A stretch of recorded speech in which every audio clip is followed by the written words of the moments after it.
Launch Mica Manthan series. This is inspired by Professor Jagdish Sheth, and we'll talk about it in a minute. But one important note for all participants and viewers, you can keep sending your questions through the chat box. We have MCSA, Mica Council for Student Affairs, and my MCSA team will compile all your questions and then we'll pose those questions to our guest. But first, I would like to invite Professor Shailendra Raj Mehta, Mica President and Director, to welcome you all and introduce our guest. Professor Mehta, welcome. Thank you, Preeti. I want to cordially welcome Santosh Desai to our Mica Manthan series as the very first speaker. Santosh is one of the pillars of the Indian corporate sector. He's, of course, the MD and CEO of Future Brands. But most importantly, and that is the reason why he's here, he's one of the most articulate observers of Indian society. His column in the Times of India is widely followed. He's very close to us because he has been a member of the governing council of Mica for more years than we can count. So he's really one of us. But more importantly, I want to talk about very briefly something that I saw 10 years ago, much before I knew him, and that was his book, which confirmed to me that he really is a Mican at heart. The title of that book is, and I must tell you, Santosh, and I have proof to show it, I have my copy here with me, that I marked it up in Hindi because I thought this book should have been written in Hindi because it was so close to the Indian scene. The title is Status Match for a Very Pretty, Very Fair Brahmin Girl, Decent Marriage, Father Government Servant, Mother Pious Lady, Making Sense of Everyday India, Santosh Desai. So this is the cover page of his book, and that I think says it all. So without further ado, let me pass the baton back to Preeti for an introduction and the context setting. Thank you. Thank you, Professor Mehta. I would like to share with the audience in all honesty, it has taken me 2 years to finally get Professor Santosh Desai, as I call him, to come to Mica and address all of us. I had to go to Facebook and absolutely threaten him that it's about time that now you come and share your wisdom with Micans. So Santosh, welcome. You are Managing Director and CEO of Future Brands. As we all know, you are an author, columnist, media critic, as Professor Mehta pointed out. But we all know your principal area of interest lies in examining evolving nature of consumer culture in India and now obviously global culture because consumers are interconnected.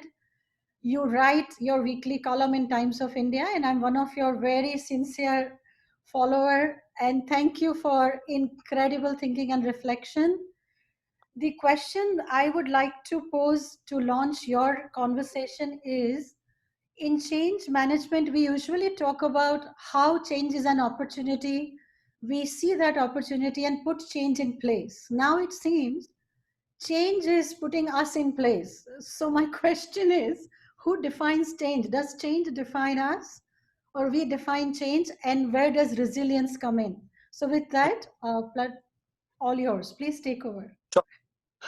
So to begin with, let me just thank Shailendra and you for that very kind introduction. It is actually always a great pleasure. I've been, as has been pointed out, associated with Mica for more years than anyone cares to remember. Certainly more than I care to remember. So I think it's been a wonderful sort of an association. And I'm a big fan of the Mican. I mean, apart from being a fan of Mica, so I've worked with several Micans, and I'm a big fan.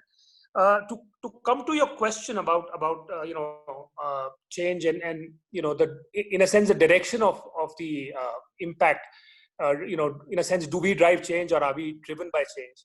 I think certainly in a much larger sense, I think it would have to be acknowledged that we are a product of our circumstances, and of course we have agency, and of course we have the ability to make a difference, but we are sort of handed out a context when we are born into this world, that context. And it's important perhaps, particularly in a world where there is such a focus on the individual, and where we see the world through the lens of our own individual selves, to acknowledge that we are part of a continuing chain, that we are indeed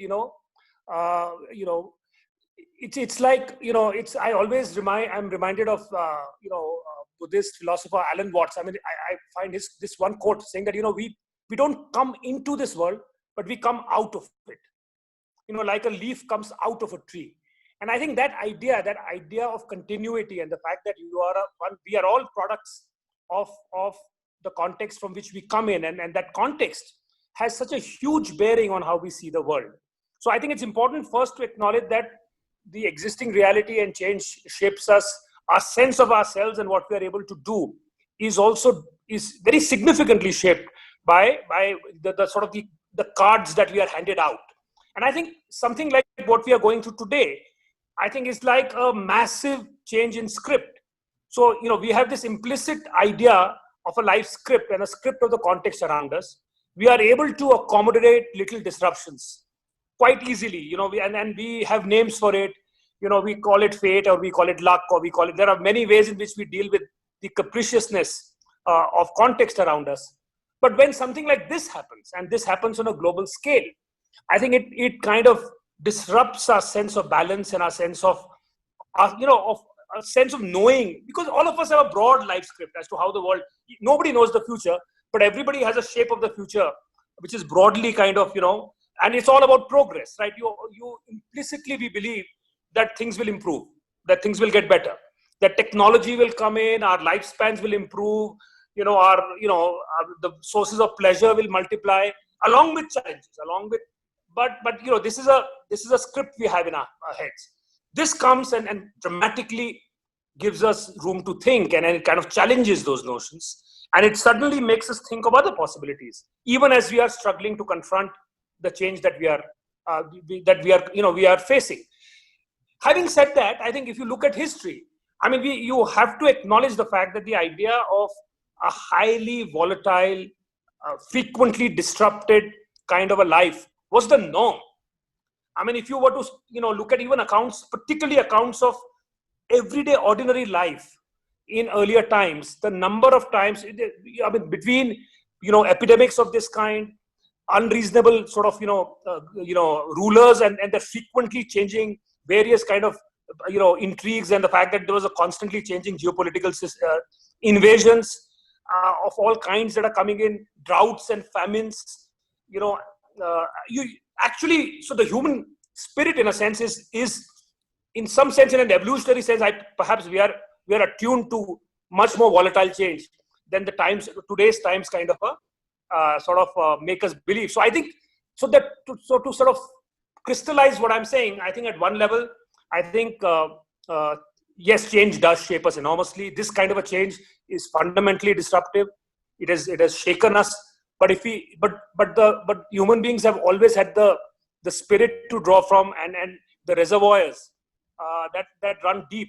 And I mean, you go back in time, you can see that so clearly. Generations, if you go back a couple of generations in our own families, and the stories that you hear from our families also, one will see the amount of very disruptive, unpredictable changes that people have gone through.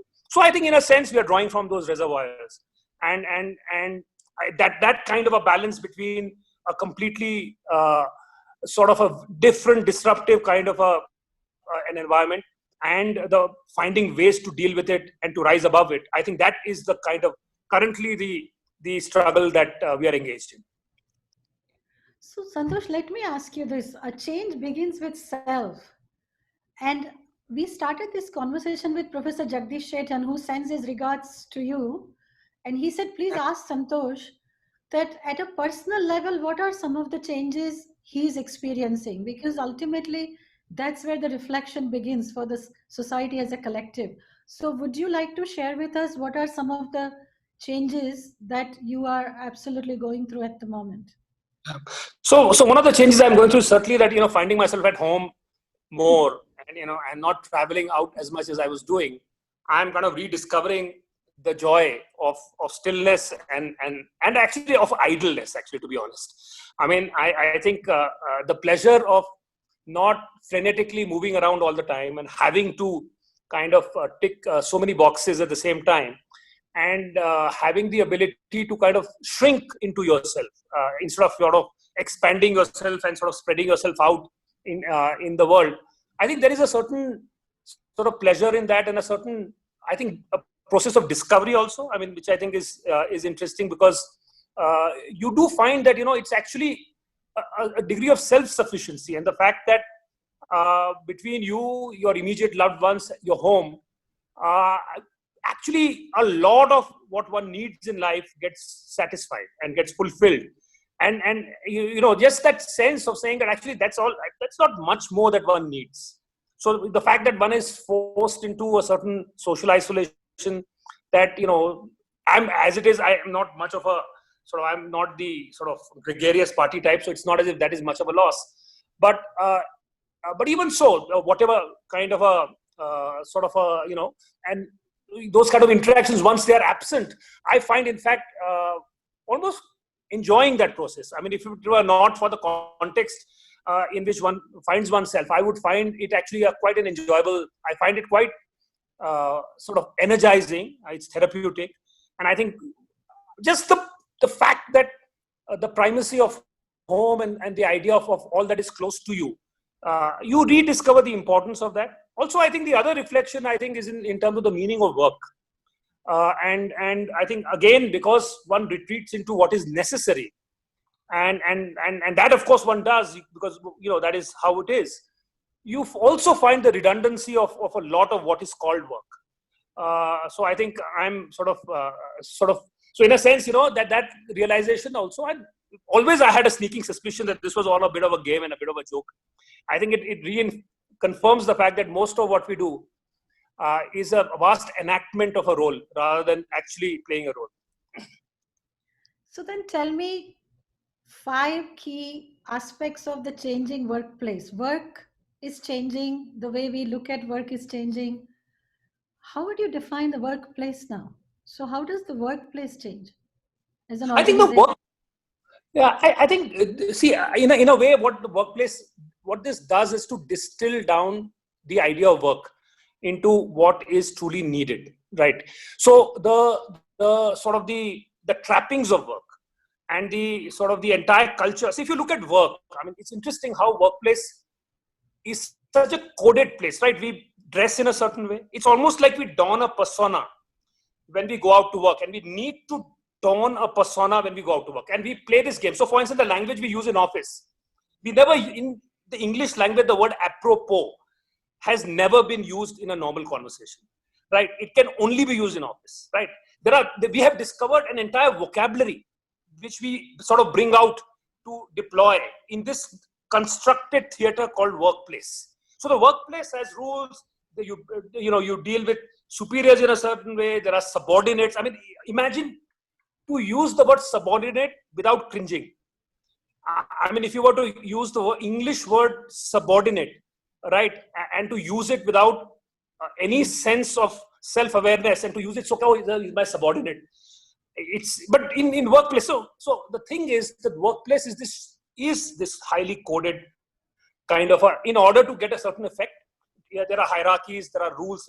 So what something like this does is that while it doesn't change it dramatically, it's not as if people stop being bosses or the idea of delivering to expectation. None of that changes. But I think it just brings it down and cuts out some of the needless frills from work.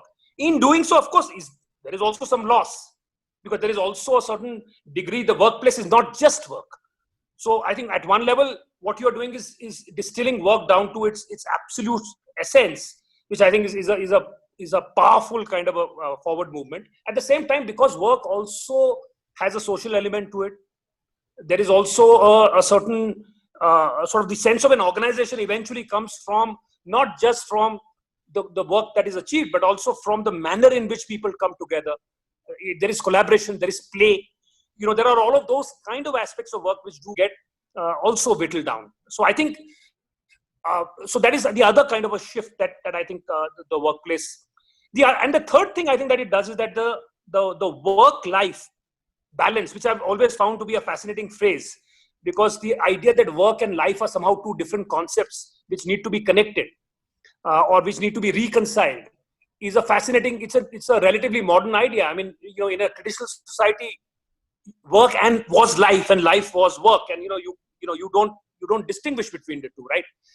your communities were defined by the work you did, where so I think this artificial separation of work and life, I think has almost compulsorily been kind of blurred.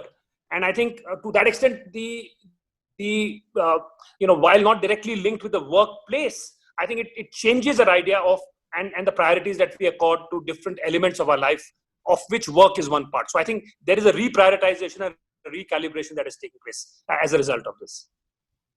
So then how do you prepare the workforce? Because change is impacting all of us. Notion of workplace is evolving rapidly, and I think it's somewhere between digital and physical spaces, as we say, phygital existence. How do we prepare the workforce to acknowledge this new reality now? I think, if you look back at our, for people of a certain age, when they look back at their own lives, I mean, look at the changes in the workplace that we have already gone through, right? I mean, the workplace that, say, when I entered the workplace, several decades ago, and what you made do with, and what were your expectations, and the instruments that you had at your command, it's always now, it's always this sort of an old fogies kind of stories that you tell young people that, in our time, it was so difficult, and it was, we keep kind of going on about stuff like that. But we did, the fact is, it is a constantly evolving kind of situation. And I think we should not underestimate the ability of people to adapt to this change. I think because change is happening, if the change was only limited to the workplace, there is a certain kind of a degree of difficulty associated with it. Because change is happening across so many areas simultaneously. So it's not just work. There is change in terms of our notions about health. There are changes in terms of our idea of what constitutes a future. All of these are simultaneously sort of being put to question. I think that is what is difficult for people to grasp the totality of the kind of change that is expected. And the fact that along with it, physical space, we are being confined while all this change is playing out around us, so that the arena is our minds now. The arena is inside our heads. And how do you reconcile so many different kind of simultaneous tracks of change in our head? And how do you deal with that and cope with that? I think is the big challenge. I mean, and the reason why, say, mental health is an issue which I think is going to become a bigger issue, certainly post, in COVID and post-COVID, is because of the fact that we are being asked to process in a kind of a very concentrated sense, we are being asked to process so many different changes. So I think workplace changes, I think there is, a certain degree of adaptability that I think we are seeing. And I think just as we have to, in a sense, prepare the workforce, we have to prepare ourselves equally. So I think in a sense, all of us are in that together. So I would not here discriminate between people who are leading organizations and people who are, in a sense, following, because all their roles, everybody has to renegotiate and recalibrate where they are coming from. So I think in that sense, we are all in it together. So Santosh, I'm sure you are reflecting on the industry as well, not just FMCG, but in general, different subsectors of industry. What are some of your deeper reflection in terms of industry's now ability to respond to this? Because that's a question on everyone's mind, and then we'll come to consumers. Yeah. So I think, see, from an industry perspective, obviously, I think one of the things that is thrown up very starkly by this crisis is the fact that how we have constructed entire business models and paradigms, all of it is resting on such thin ice, because the fact of the matter is that if a business that has been in existence for, in many cases, for decades, if it cannot deal with sort of a disruption and a break for a few months, which is what we have experienced so far, or maybe even a year or so, then it tells us that, we are creating models that are highly over leveraged and are resting on very little firm support, because what you're doing is you're using up any and every resource without leaving enough in reserve. So I think there are a lot of businesses that are I think, in a sense, having to face a fundamental structural question of how they see themselves, how they see opportunity, how they prepare themselves. So, this is the thing, and I find it fascinating, the fact that, if you were to look at so many, I mean, across different companies, one would have seen scenario plans and one would have seen, long range planning. And the first question that, you almost look at is an environmental scan, and you look at what are the threats that are looming in the future. And while so many experts and people, and certainly popular culture has told us that a pandemic is a possibility, and it's a very real possibility, right? I mean, enough Hollywood films have been made about it, enough has been written about it, right? We've experienced pandemics in many forms. There's MERS, there's SARS. It is not come as a bolt from the blue. So, which is what this Nicola, the Taleb, who coined the phrase and the idea of the black swan, says this is not a black swan event, because it was easy to predict this event, in spite of the fact that this has been something that at least should have been a slide point in a presentation. If you did, if you had not even planned for it, the fact of the matter is that it wasn't. In most cases, one didn't see any very genuine kind of an acknowledgement of this reality. So as a result, the first thing that comes to me about industry is the fact that how shockingly underprepared it is for an eventuality of this kind, and how much it can get affected. So that being said, I think sectorally, of course, it's easy to see. I mean, this is again something that has such a differential impact on different sectors. So there are sectors that gain from this. So there is a lot, there is clearly, one can see that as one is confined, the digital space, not uniformly, but, in many, many different ways, that becomes the recourse. A lot of kind of industries that are dependent on physical presence are the ones that are affected. So clearly, travel, hospitality is a big sector, and it's one of those sectors where the future, to imagine a new feature will take some doing. Retail is another sector, physical retail, where there is an immediate challenge. Entertainment of several kinds that you can see, say cinema, for instance. Again, you will see that education, I think, is facing, as Micah and I think would be much closer home, I think is facing a very interesting challenge, which is, that because what is interesting about the education challenge is that, unlike, say, travel and hospitality, where it is the challenge is an existential one. I mean, there is a certain traditional definition of travel, which is very difficult now to continue in the same way. Whereas education, while the traditional mode of imparting education has come under challenge, the idea of imparting education is still available, but it requires a new way and new modalities of delivering that education and creating a new system. So I find education, in fact, is a really interesting area, because it is not as if there is no existential challenge to it, but it does call for. So I think that's what I think a lot of industries will have to do, which is to do their own scenario building and to find, in some cases, modification of their models, in some cases, completely new conceptions altogether. I would like to invite Professor Mehta, because I know we are talking about education sector and he's smiling. So Professor Mehta, please go ahead with your response and question for Santosh. So, of course, the education sector is going to change enormously. I think it's very clear that technology will be a much more important part of what we're going to do going forward.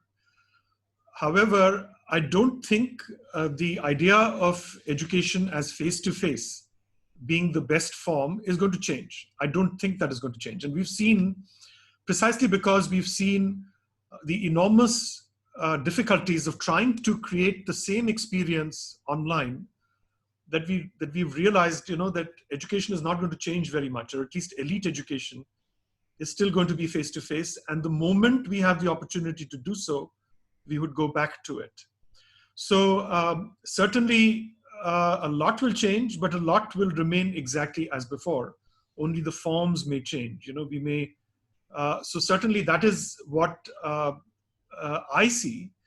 But what I'd like to understand from you, Santosh, is, do you see now going forward a much less reliance on travel, for example? And for example, will people now build much more effective video conferencing systems, which have always been there, at least for the last 10 years? But, and in particular, what will that do to global teams? Will they be easier to manage? Will they be more difficult to manage? What kind of skills should we prepare Micans for? Sure. So just one sort of a thing on education. I also agree that I think the face-to-face mode is not going anywhere. But I also wonder, and I in that sense you are the better judge of that than I am, whether this experience will also in some ways modify or add some layers to the traditional face-to-face method. So I mean that's something that I wonder if that will happen. So actually, let me give you a prognosis. And by the way, this is not a free one, right? I made this in 2016. It's on the web. Right. So this is where I was asked, will MOOCs fundamentally alter education? Right. And I said they will change it, but not alter it. Okay. And I took a 2,600-year view.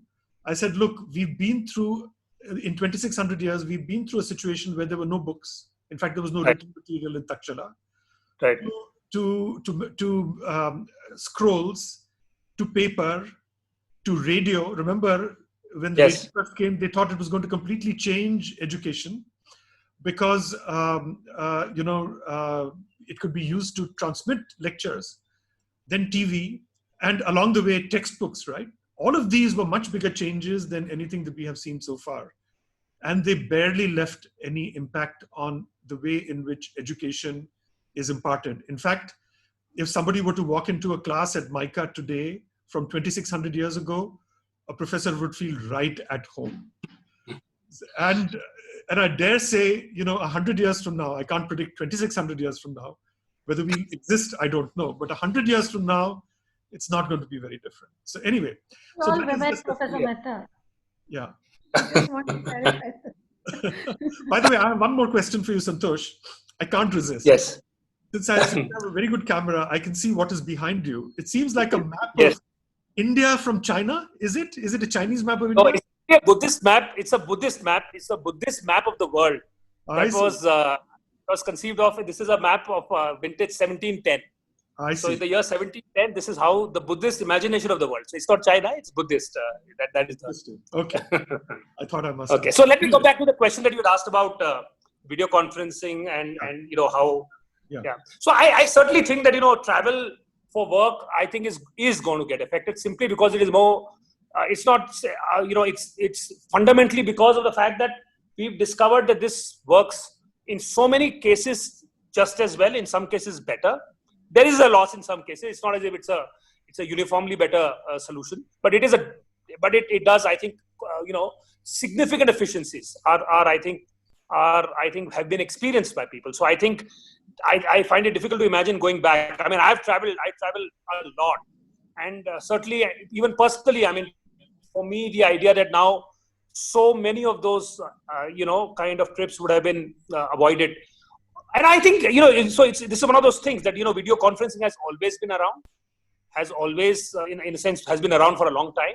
Yes. But I think it's one of those inertias, curious inertias that get broken in a time like this. And I think that's what one of the ways in which change takes place is through this enforced habit. Yes. That one is made to kind of behave in a certain way, and you discover by actually this makes sense, whereas you resisted it all along. And this time we've seen, whether it is digital payments, whether it is online kind of shopping for some people, groceries, etc. A lot of those inertia kind of which were keeping behavior back or modification in behavior back, I think those have been busted. So I think certainly this is one of them. But I think along with that, what we are likely to see perhaps is I think some evolution of video technology that allows for a certain amount of context sensitivity. Of a kind. So, for instance, whether it is through, I mean, VR has been spoken of, virtual reality has been spoken of airily for a long time. But I just wonder whether the idea of adding, so that when you are meeting with friends, is there a different video experience? If you're in a conference mode, is there a different video experience? And is it possible to cater to sort of at least more than one sense in some form? Is it possible to? So I think these are some of the. So, for instance, telepresence is already a form of video sort of conferencing technology where you are able to simulate a sort of a face-to-face meeting much more sort of more vividly. I think similarly we are going to see some changes, they may not be dramatic changes, they may be incremental changes, but I think that are able to add a certain texture and richness to the video conferencing facility. But I certainly see global travel and along with it some global self-importance, I think, that you have politically in an organization.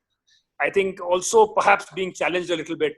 So I do see, I think, substantial changes coming on account of, particularly on account of video conferencing. Thank you. So Santosh, last question from my end, and then we'll open up for all the questions. I see many questions have already come up. Talking about learners who are also consumers of education, and then consumers in general, what are some of the changes and trends you are observing? So as a consumer, I have changed drastically in last 3 months in terms of what I'm prioritizing for consumption and what I'm not going to purchase. What are some of the trends you are observing from your perspective? So let me just pull back one sort of level and then answer that question. I think one way of that, I would think of change and saying, what is the way in which one can think of change? I think change, I would classify under 3 different kinds of change. One is structural change. This is, change that happens because of,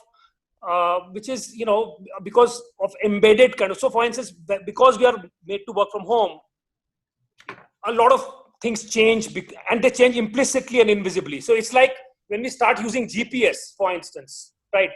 Our view of travel, our view of roads, our view of ourselves, the meaning of a journey, every journey is a race. How do I save 3 minutes? How it completely reimagines, your everyday commute without your being aware of it.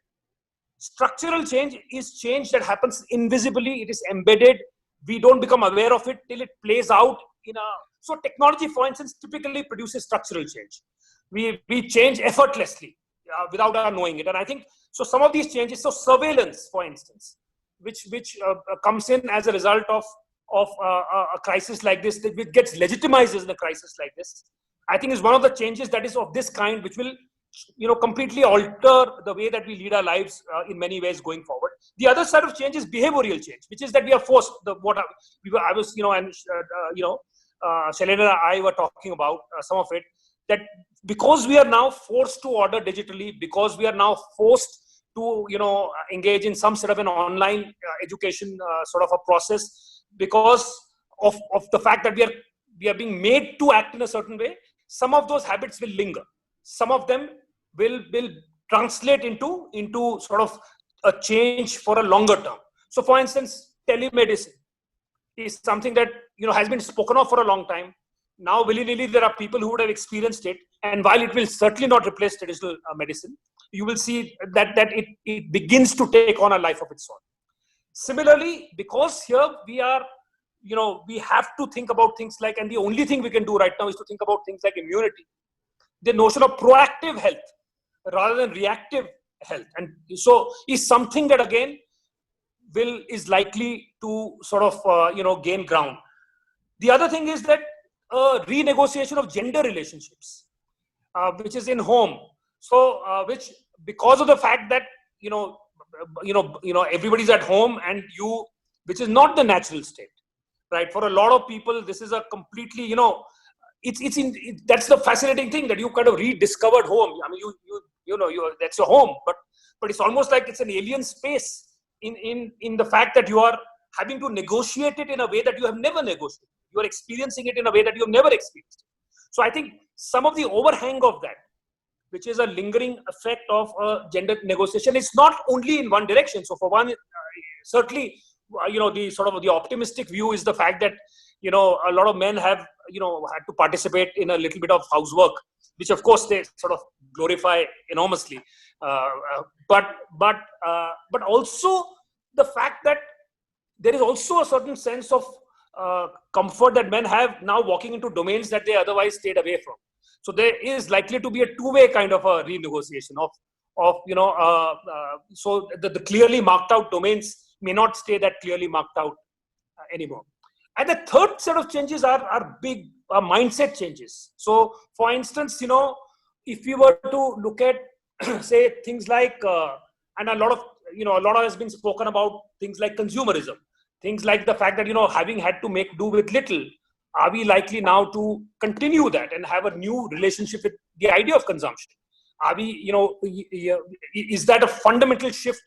Is there the sense of a responsibility and a sense of a collective sort of the fact that we are all in it together and that we need to have more social responsibility, or we need to have a larger social, a broader horizon? Is that the kind of change that is likely to happen?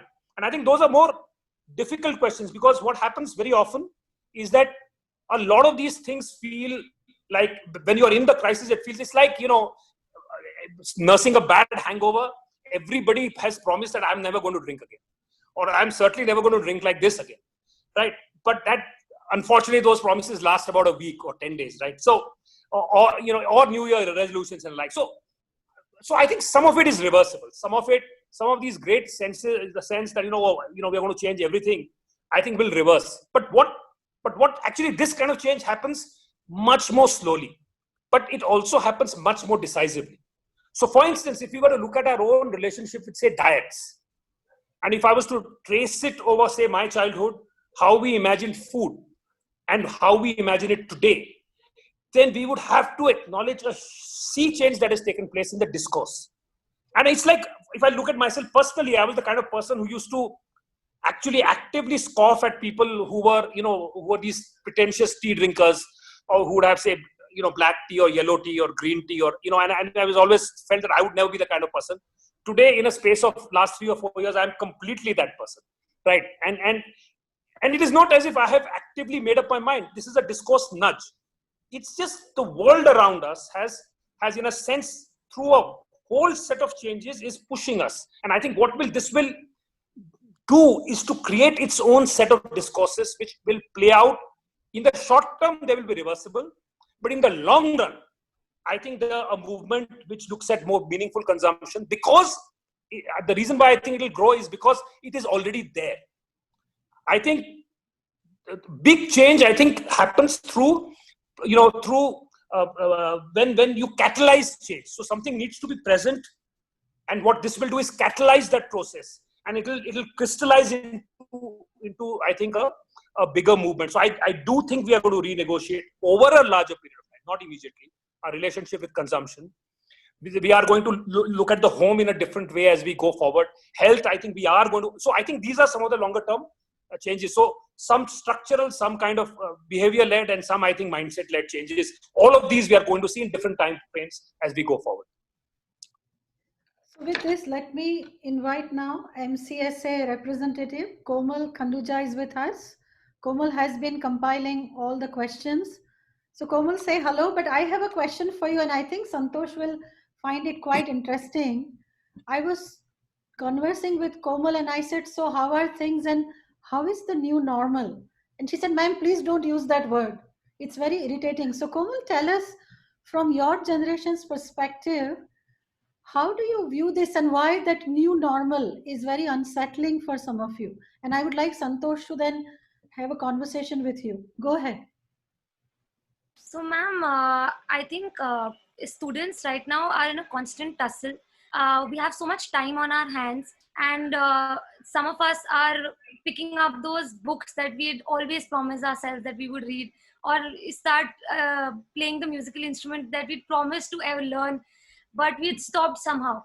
But some of us are focusing so much on building our skills at the moment because we feel it's a rat race, and it's actually a pandemic wherein we would have to step up to our A game, and we have to really focus on building our skills. So there is that stress, that anxiety, and this new normal of not being able to meet our close ones, to be stressed for even going to our best friends' houses and have online education. This is the way of interaction where I'm not hugged any of my friends in the longest time. I think it is a little unsettling, and we as students are trying to figure out. I mean, sir, if you could help us understand, what should students right now be doing? Should they be spending time rethinking of how they would want to maybe have the next 5-10 years, or really be putting all their energies into building skills, building connections, networking, Coursera? So how do you think that students should be behaving at this time? Okay, I'm not a great one for for prescriptions. So I that, this is a, everyone is different. And I think it's important for everyone to come from their own context. And I think any universal kind of a prescription that students should do this or students should do that, I think is fundamentally flawed. So I would preface whatever I'm saying with that. And I think, you look at this, I think this is, the great thing is that in a certain sense, I understand the fact that students, there is a particular anxiety that is deeper than the one that, other people would face. But it is also true that, everyone is in the same, in a somewhat, if not the same boat, in a sort of a vessel that is floating in equally precarious waters. Everybody is in that sense in a similar situation, right? And I think the responses to this are to find in yourself this is an opportunity, right? Like you said, you have time. What is it about yourself in your life that you, like one of the things you said is what you always wanted to do, but hadn't found time for? I think looking at this more inside out, rather than necessarily trying to second guess, what is needed in the world, would be my instinct, right? So again, if I were in your place, I would, my instinct would be to say, what are the kind of things that I have always wanted to do or wanted in myself and have not found, because that is my understanding that it will work in the world. And I could be wrong, and I may find out later on that I'm, my sense of what would work in the world may turn out to be flawed. But if I were to constantly try and look at it outside in and try to imagine what is it that the world wants of me, the world has no clue today, right? Right now, the fact of the matter is that it's not as if there is a generation there that is all clued in, and there is a young generation which is trying to figure out, how to meet the expectations of this clued in generation. Everybody's clueless, right? It's not as if, the truth is that anybody who talks about the future is fundamentally lying. Right, because nobody knows. And if you were to look at through history, most prescriptions about the future have been not just wrong, but have been spectacularly wrong. Right. So nobody understands the future. Right. And right now in a situation like this, it's not as if anyone has a clear sense of what is to come. So I think the best compass and the best and the most, real starting point is the starting point that is located inside your own self. And to say, what is it that I want to do? What is that I wish to become? What are the qualities like I would like to see in myself? And is this a way to develop those in this time? And to trust enough in yourself to say that, yes, you will find a way to make that valuable going forward. So that would be my instinct. But like I said, that is by no means a universal prescription. Thank you, sir. Sir, there's another question. What kind of innovations do you see happening in the FMCG industry to combat with the COVID times? Yeah.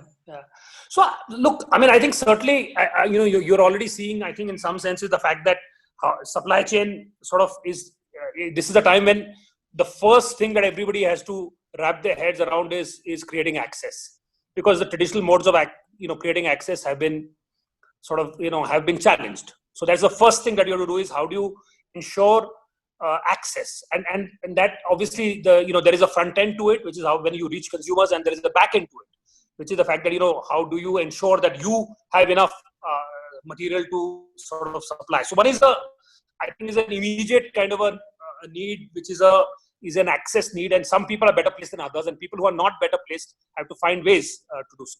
The other kind of an innovation that is required, I think, is also, which is true for all businesses, but the fact that if you were to imagine, say, the future going forward, what would you bet on? What kind of, within FMCG, what are the kind of products? So it's easy to see that certain basic essential products have a greater need, right now. But beyond the basic products, what is it going forward? So as this opens out, two things are likely to happen, right? One scenario is the fact that this situation lasts for at least a couple of years, in which case what happens is that we start adapting to this, this reality. And therefore, the panic and blind panic of an earlier time crystallizes into some form and some shape. So at that kind of a time, just shrinking into ourselves and only looking at basic essentials, how is that likely to expand along what axes? So one is a scenario plan for that, and then being able to, service that. The other is once this is over. So how is it that this is likely to to evolve. And I think it's important to sort of look at it just beyond the immediate. And for instance, I do believe that if you look at FMCG along the axis of necessity and a certain amount of pleasure, I think the search for pleasure, but with reduced means because of the fact that everybody has gone through a crisis. So I think one of the other innovation that will be required is how do you deliver a sort of greater units of going beyond necessity, but at price points that are more accessible, which is the other kind of an innovation that is required. Then there are, of course, innovations that are required in how do you speak to and communicate with consumers. Do you mirror their anxiety? Do you actually give them hope and make them look beyond it? I think that's the kind of challenge that all.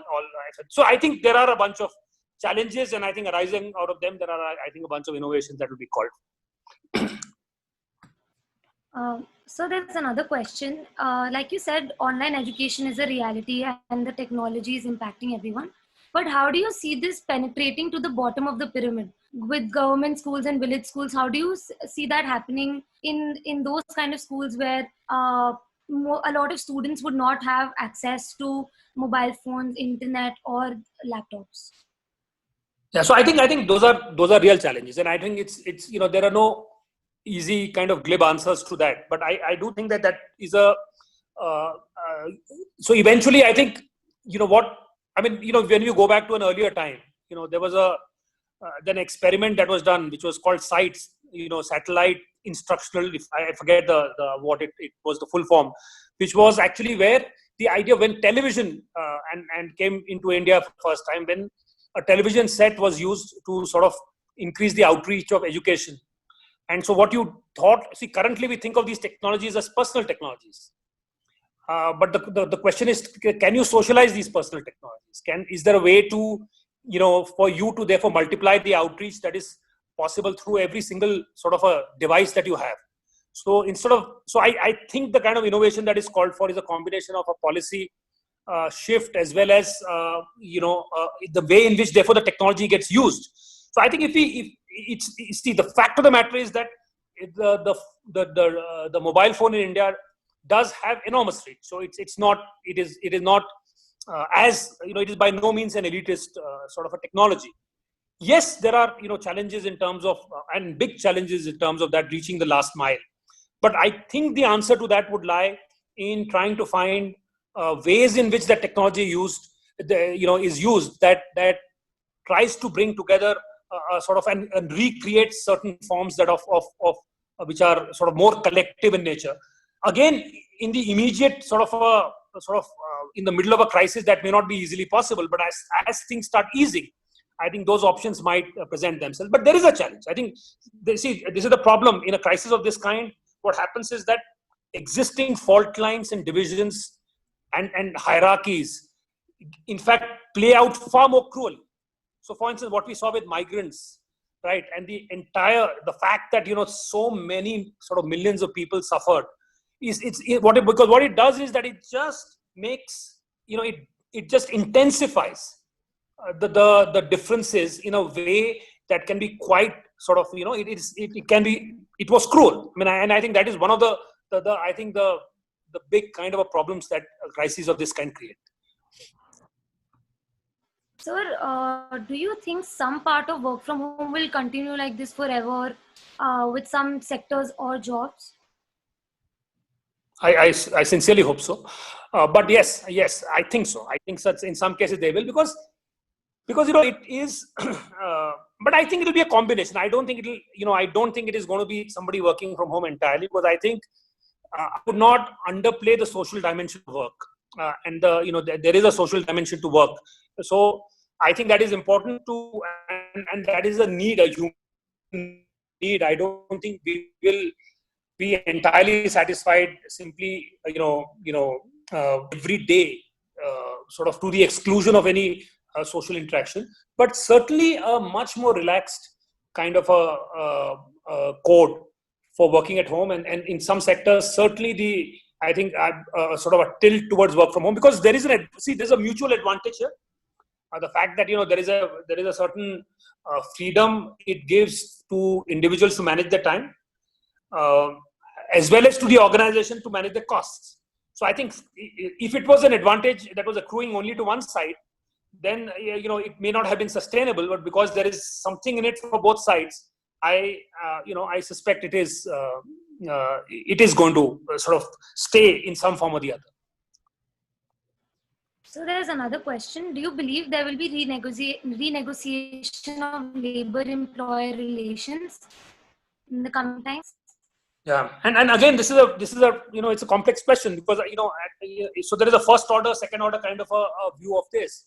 So the first order view. So for instance, what we saw even in the way in which it played out, that the migrants, when they were living in droves, so we had parts of the country where there was a coercive attempt to keep migrants away. So it's interesting that instead of what you would have imagined is that the bargaining power of migrants would have increased because there was scarcity. But we saw actually a coercive action. We've seen in some states the fact that the number of working hours have been increased. So it's interesting that it's not the one kind of a script would have been that there is a renegotiation because the balance of power, because of scarcity. I think employers will need to sort of listen to the needs of migrants more, and I think that will happen. But we are also seeing the other kind of a pushback. But in the longer run, I certainly think that the realization that you cannot take their availability for granted, and the sense that India has such large number of unemployed people and poor people that there will always be labor, and that will always be available. I mean, typically what has happened is that the regions from which you access labor change. So earlier, if labor came from one place, now they come from another. But I think what this has done is to fundamentally alter that kind of a sense of certitude. And I think in the long run, regardless of how it plays out in the short run, in the long run, I think it will lead to a renegotiation in the relationship, I think, to the advantage of labor. But there I would not underestimate the power of the state and of business to be able to exert a certain amount of force in order to have its way. So, I mean, I think my expectation and hope is the fact that it will correct some of the imbalance, but there is a question mark still that lingers. Sir, another comment. Komal, may I just add something here? I think to Santosh's point. Santosh, you made a very, very important point about migratory labor, right? We did not realize until recently that India's labor force was no less mobile than China's. We talked about hundreds of millions of people in China migrating from villages to cities on a temporary basis, right? That is to say, they don't have permanent homes there. The permanence comes from the home base in villages. It's no different from in India. And until recently, we didn't really have much of a handle on what this data looked like. Now, would you believe that the latest data that we have on this is actually from 2011, the census? And that was only put online last October. And nobody has ever analyzed it. And I mention this is because yesterday, and by the way, we've been working with all of this data, and yesterday I saw the first 640 by 35 matrix, where we have the exact number of people who have migrated from every state to every district of India. Oh, really? That's fascinating. Yes. So we are visualizing this, and it is unbelievable data, but that is the kind of work that needs to be done. And by the way, it took 5 of our professors and approximately 15 of our RAs months of work to pull all of this together. We are putting together some of the most interesting data sets on India that have never been collected together. So, by the way, we'd like to invite the corporate sector and future brands and everybody else. I mean, we are trying to put everything in one place. And creating a great geographical environment, a GIS system, through which you can literally drill down to the village level and see village level data, district level data, state level data, India level data. It's a gold mine. I think we'll share some of this exciting work with you. But I was just basically saying that we need to do a lot more around understanding all of this as a society. Because only when we understand the full extent of all of this? Will we Absolutely. be able to bring all of this knowledge into the classroom, into society, into the corporate sector? It's much needed. So, Komal, Absolutely. No, that sounds fascinating. Would absolutely love to have look at we'll that. send you some visualizations very, very soon. Sure. So there's a comment. I agree the new normal is too soft. It evinces attachment to normalcy as a comfort zone. Isn't it a situation of pattern interrupter, which you mentioned in your talk at structural level, behavioral level, and mindset level? Each of components of each change is pattern disruptor. Once we acknowledge that, would we not be better placed to respond towards future navigation of life? Yeah, I agree. I think the idea of the new normal, and I find again, it's a linguistic device that kind of implicitly nudges us to accept the primacy of the idea of the normal. So it's saying that. So what it is basically saying is no, this is not disruption. This is simply a redefinition of the normal. So it's still normal. It's just a new normal, right? So in a sense, it is the kind of it's a linguistic kind of a contrivance to give us a reassurance that bhai kuch badla nahi hai, khas meaning it's still the same. It's just a new same. I mean, so it's a you're trying to, but the value of sameness, that and the value of normalcy, the fact that let's quickly get back to equilibrium, and let's quickly get back. So the fear of disequilibrium and the fear of disruption is such that we constantly seek comfort in an idea of a return to equilibrium. And I think, and I absolutely therefore agree in the underlying point that is made there, that what happens is that, and see, this is where to me the whole idea of structural change is such a it's such an important one for me, because I think, for instance, what is happening, say, when social media comes in, because it is invisible, because its effects, the fact that you could argue that the world of Trump is a product of the world of Twitter, and it's a stretch to say that, right? And there are several other factors, but you could argue that structural changes in technology can produce widespread cascading ripple effects, but because they seem to be normal and they don't sort of announce themselves as change, we keep using this idea of the new normal kind of a thing to say it's just a new habit, it's just a new behavior. The underlying changes that it unleashes are very often invisible, and therefore, yes, I do think that the uses of devices like the new normal are palliative devices to calm us down, to say nothing much is happening, nothing much is changing, you can broadly continue as before, let's make some adjustments and we'll be fine. And not that that is entirely untrue. There are some cases in which some parts of our lives where that is true, but there are also other parts in our life where that is not true, and acknowledging that is important. So there's another question. Don't you think resilience is inherent and inbuilt in humans? Do we really need to learn this? No, I don't think we need to learn this. I think we just we need to perhaps rediscover it rather than to learn it. I mean, resilience is inbuilt in us, but what happens is that we don't get to deploy it. I see that's what, no, resilience by its definition requires repeated crisis, right? I mean, that's when you can't be resilient if everything is going well. I mean, it doesn't, by definition, it does not mean, there is, the resilience is not deployed, it's not, so I think resilience is something that is inbuilt, but I think it's almost like, because we don't, in some cases, because we have not been called upon to be resilient, we are not aware of our own sort of reservoirs of resilience, the fact that we can dig deep into ourselves. And so I agree. I don't think it necessarily is learned as much as it is perhaps rediscovered or discovered, is how I would characterize it. So how do you see the future of fashion retail going? Well, I certainly see the idea of fashion retail sort of coming under challenge. The idea of fashion itself, I think is interesting, that the form in which fashion manifests itself, I think, will change. But the idea of fashion is just too deep and too timeless and too sort of important for us. How we present ourselves to others, what forms we are able to take. I mean, fashion is our, you play, these are identity games that we play with ourselves. Those games are not, they just will find new ways of manifesting themselves. So if you are forced to wear mask will become the site of fashion. If you are so fashion by itself will continue, but fashion retail, I think in the short term, I think that, like anything else, I think we are going to consume much less. I think that is true. I think being homebound, I think most of us, I think, have looked at our cupboards and saying, what were we thinking?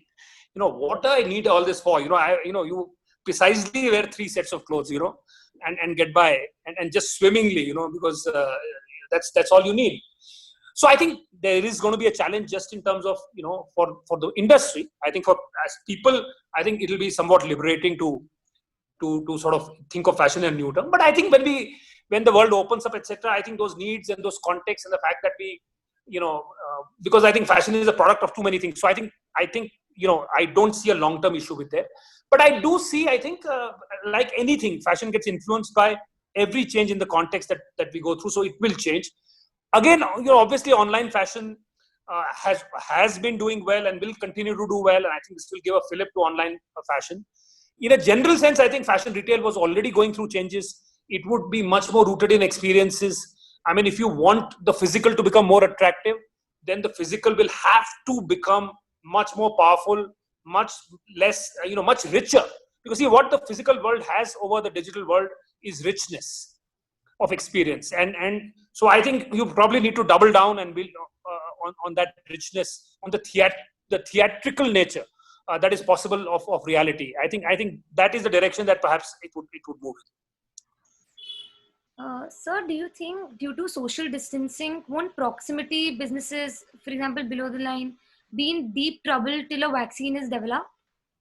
Absolutely. I mean, I think that I think is the fact that any businesses that require physical proximity, I think are fundamental by definition they are challenged. So I think those are the businesses that will face the greatest amount of challenge, and particularly where it is possible to deliver the same thing in a different form. You have some flexibility. Education, as an example, you have some room where it is not possible to deliver, or where the business itself is based on is the physical space, like a cinema theater. So cinema as a software is already being delivered through other forms. But if my business is getting people to a central place, if that is my business, that business is certainly going to be challenged. Till such time as a vaccine is formed. Absolutely.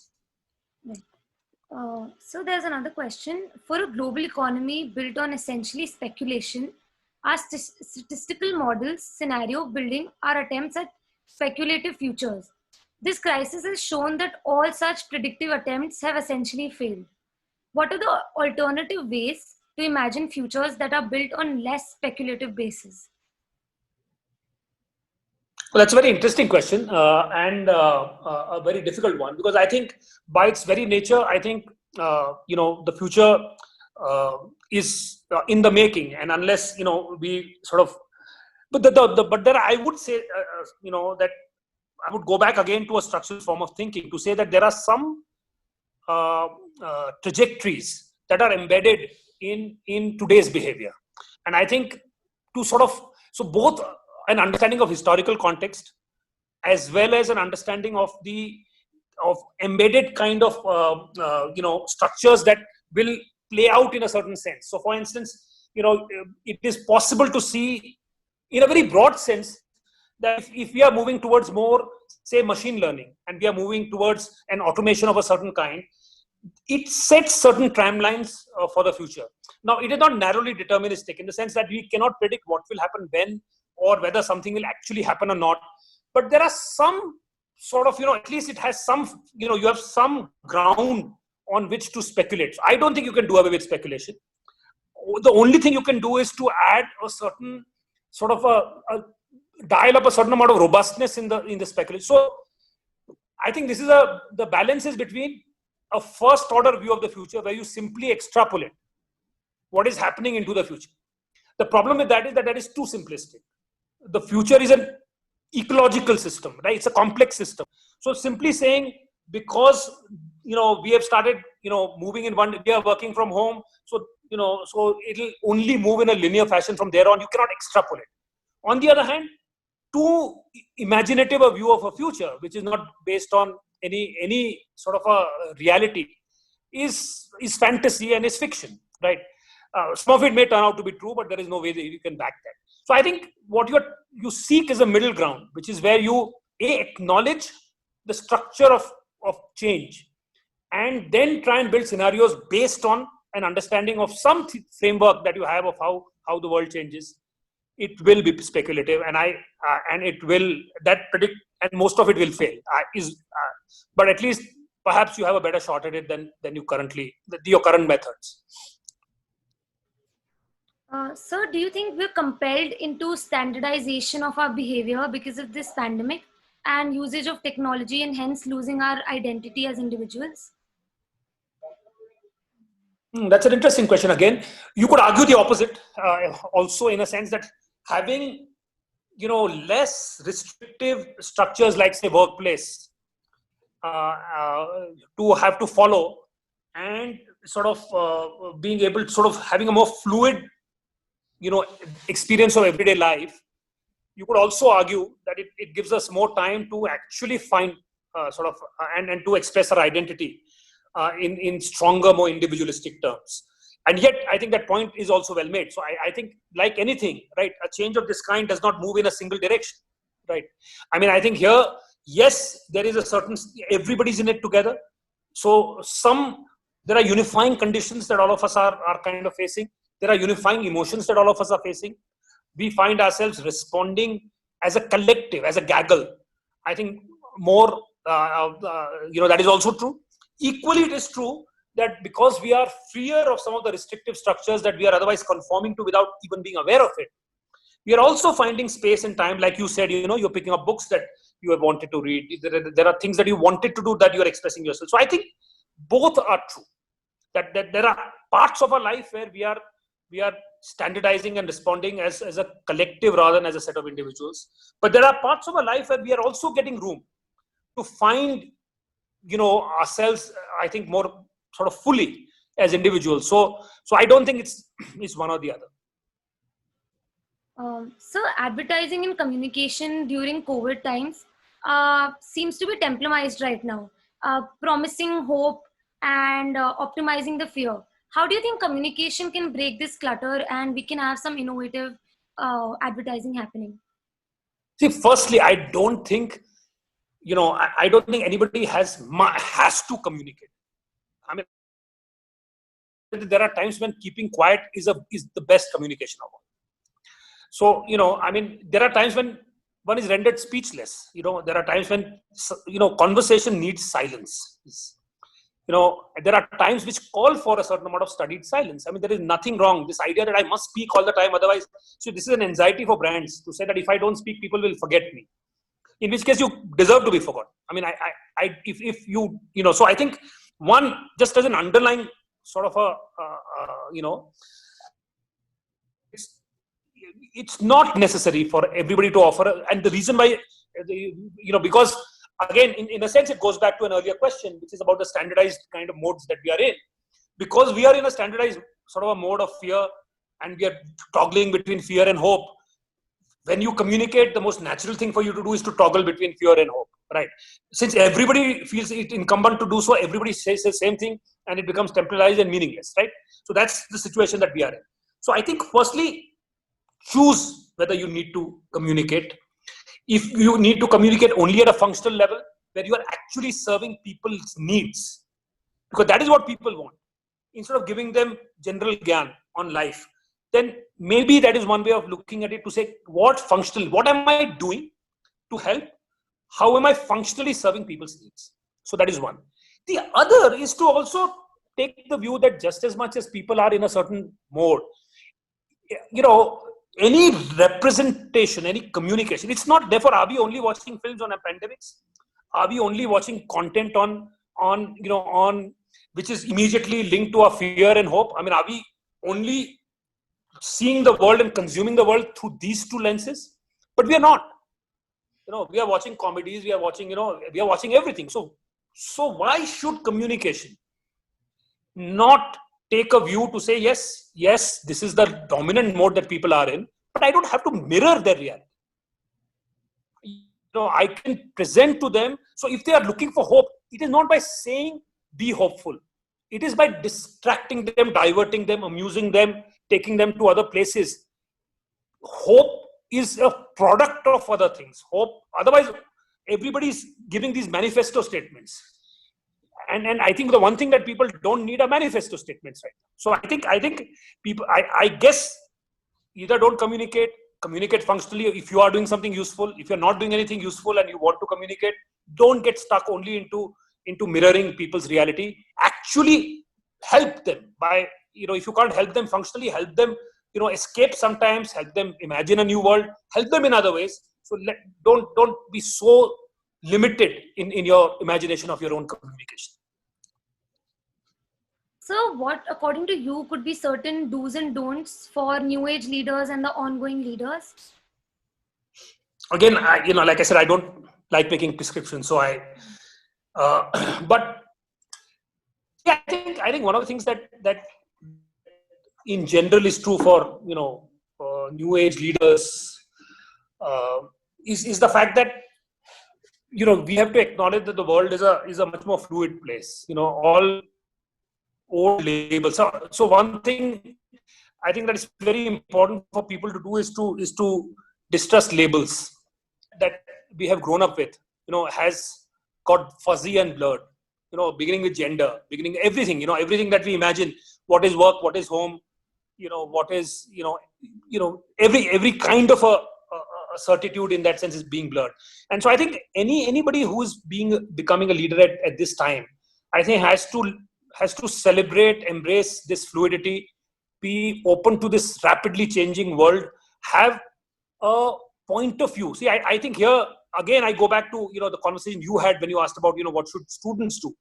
I think it's about saying, how do you bring a certain amount of originality to the world? I think the change that has happened from an earlier world, which is something that I kind of repeat myself saying, is the fact that we moved a world dominated by managers to a world dominated by creators.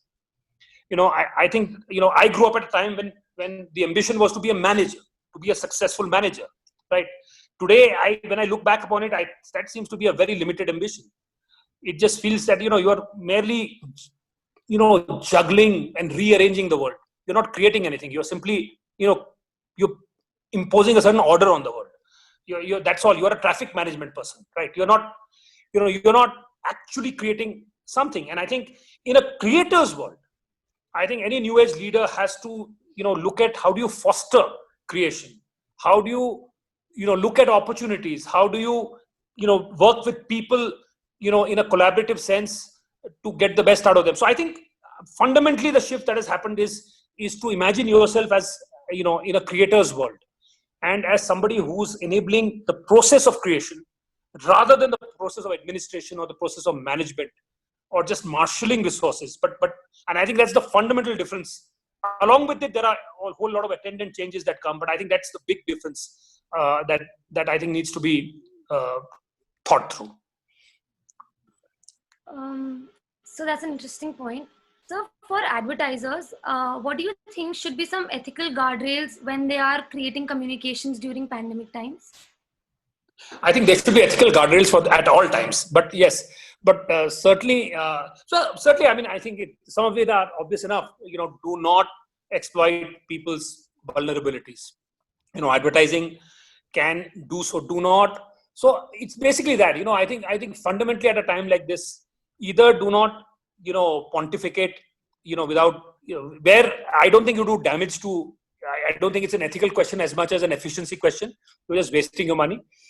But the ethical question is certainly the fact that, do not use the vulnerability of this time to further yourself. I think to me, that would be the central thing to watch out for, because I think it's a tempting kind of an opportunity in some sectors to do that.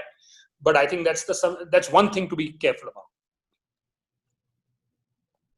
Sir, as you see, the country is building resilience across. Do you think this is a second wave of denial, and it is a coping mechanism in a highly faith-driven country where believers feel that they will be okay? Yeah, but that's not just in this country. I think you look at the US. I find it amazing as to how the reactions to lockdowns are so divided politically. How I mean, I would have thought this is a human question. Whether there should be a lockdown or not. should come out of, if there are, of course, there may be differences, but they may come out of personal background. They may come out of the fact that are you an optimist or a pessimist? But the biggest predictor of attitude seems to be whether you are a Republican or whether you are a Democrat, right? And to me that seems bizarre, but it just tells us to the extent to which our worldviews are shaped by, increasingly by political belief. And I think so. Denial here, I'm not sure, is I think partly it's a human need, right? It's in a face of something like this you don't understand, right? Also because of the nature of the crisis, which is where in terms of the time frames are not clear, where it grows in exponential rate, and human beings just do not understand the exponential. We just at an instinctive level we cannot fathom the exponential rate of change. It's very difficult to do so.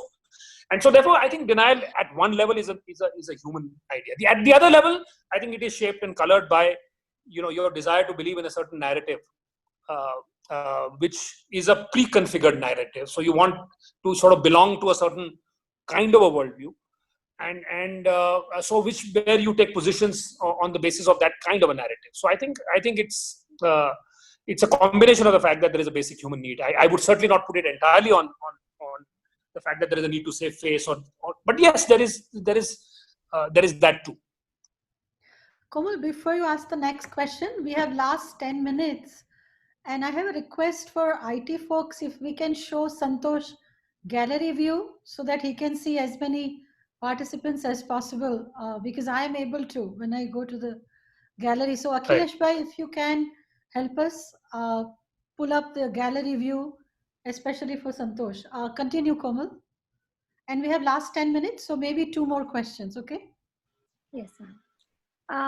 So there's another question. How in this context of present scenario, the role of strategy and principles of strategy remain relevant in the context of management, be it people, business, or society? Sorry, just say that again. The role of strategy? Role of strategy and principles of strategy remain relevant in the context of management, be it people, business, or society? I mean, I would imagine that this at a time like this, there certainly cannot be any question about the role of strategy, because I think that is something that I think if there is anything that is at play here and at work here is really for people, for all organizations, in terms of everything. In fact, to reevaluate their own strategic frameworks, their own strategic perspectives, their own kind of because there is a certain script in a sense that has been imagined so far, and this certainly challenges that script, and this certainly disrupts that script. And to take stock of business strategy, to take stock of how everything, all the stakeholders are being imagined, and what their motivations are likely to be, what their pressures are likely to be. So I think across the spectrum, I think there is the sort of the conditions that were the sort of the basis of arriving at any strategic framework today. In all of those operating conditions, there has been a change. So in that context, I think strategy would be at the heart of any revival going forward. I mean, the immediate sort of need might be to respond and to react and to live in the moment, because that and on a day-to-day basis, how do you start? One is existential. How do you survive? How do you start building? How do you start rebuilding? So some of it right now, the imperative may seem to be in a very day-to-day sense, but very quickly the question is going to be that if the world is changing and if there are a new set of conditions, what is your game plan, and how are you going to imagine your own future going forward? And I think that is going to be the big question and the big challenge going forward. So last question, and it's a very broad question. Do you think humans have changed for the better thanks to COVID-19, or have they gone for worse? Yeah. Well, I think again, the way one answers the question, I think will tell you, says I think much more about who you are than in the answer itself. In some senses, I think it's a time when we should certainly find our better selves, right? I mean, it's a time when because we are being forced to act as one, we are forced to acknowledge reciprocity. whether it is in our homes, we have realized how much, we need other people, whether it is, in terms of, we talked about migratory, workers and how much we need them, whether it's just that, how neighborhoods are need to kind of fend for themselves at a time like this.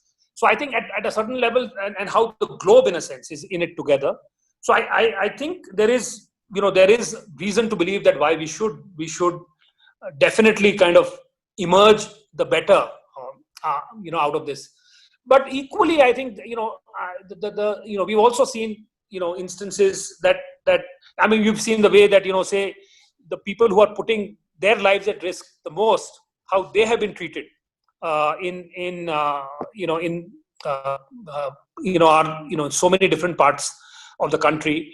We've seen also, the sort of politically kind of how it's not as if things have, the gaps have been bridged. So I'm not as I don't have as rosy a view about saying that, we are definitely going to emerge, having kind of come through by a trial by fire. We are going to come, we are, somehow what we are going to see is a new kind of a world. I'm not convinced about that. I think, again, I would go back to my saying that, yes, I think over a period of time, there are certain aspects where I think, there will, we will see improvement. We will see a certain amount of betterment. Equally, there will be some aspects where I think this will, plunge us into, for instance, into more authoritarian forms of government, because I think that is another kind of strand that is opened out. So I think the world is not simple, and I don't think you'll have a simple sort of a better or worse kind of a response.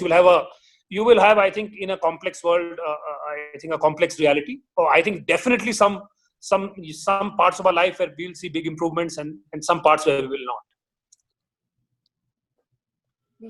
Thank you so much, sir. It was a delight to hear you, and it's an extremely, it's a great privilege to be sharing the screen with you. I'll hand over the mic to Professor Preeti Shaw. Thank you so much, Komal. A great pleasure speaking to you. Thank you, Komal. I do want to acknowledge, now that I have the gallery view, I can see 3 GC members, other GC members, Bhaskar Das, Sandeep Menon, and Ananta Babli. So thank you, all of you, for being here. Yeah, I realize, Santosh, you should know, because I don't think you have the gallery view. No, I don't, because, I don't have the gallery view. So it's okay. So as always, Santosh, so many takeaways, but I'll just go from self to institution to society to just highlight some of the takeaways from what you have said, and then I'll give it over to Professor Mehta to close this.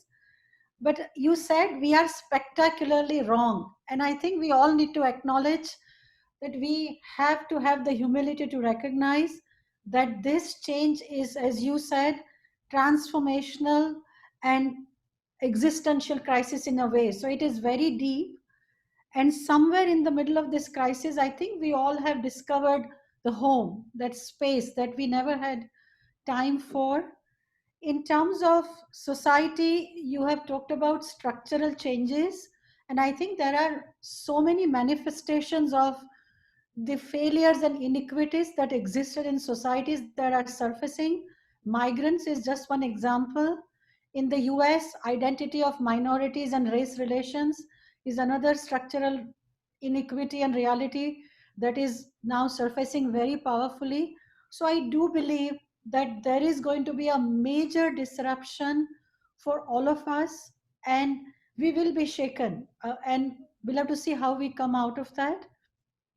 In terms of brands, I liked you said that communication is not necessarily the answer. Maybe we need to be silent, and silence gives you deeper reflection and then thought through how do you want to position the brand. So I think that is extremely critical, what you said about just learning the value of silence at a personal level, at the institutional level, and also for brands. And I think finally at societal level, you said that it's the collective that is becoming more prominent, and we are all recognizing how interconnected we are.